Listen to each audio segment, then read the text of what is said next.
चकोरी, वो चकोरी भूतनी है। खबरदार था बाप, अगर उस शब्द का इस्तेमाल चकोरी जी के लिए किया तो। शब्दी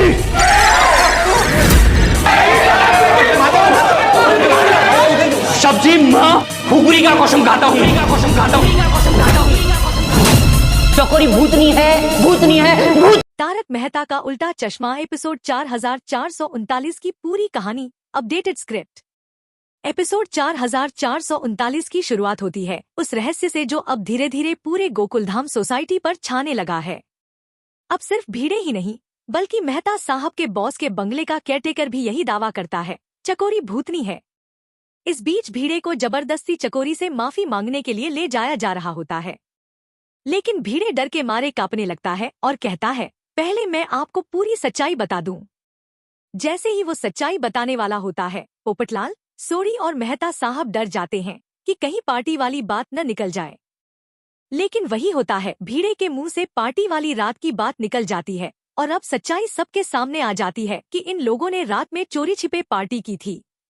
रोशन सिंह, सोरी, बापूजी और बाकियों को जब ये पता चलता है तो सभी गुस्से में आ जाते हैं, लेकिन भीड़े कहता है, इस बात को बाद में सुलझाएंगे, पहले चकोरी की सच्चाई सुन लीजिए। वो बताता है कि रात को उसने मुझसे कपड़े धुलवाए और वो पानी पर चल रही थी, लेकिन फिर भी कोई उसकी बात पर यकीन नहीं करता और सब लोग चकोरी से मिलने निकल पड़ते हैं।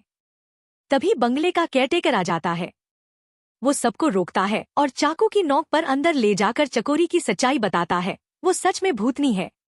अब सबके होश उड़ जाते हैं।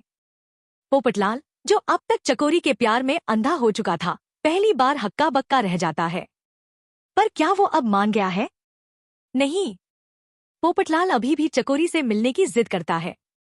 अब सवाल ये है, क्या चकोरी फिर से पोपटलाल को अपने जाल में फंसाएगी? क्या पोपटलाल की शादी अब एक डरावनी हकीकत बन जाएगी? और अगर शादी हो गई तो क्या होगा उसका अंजाम?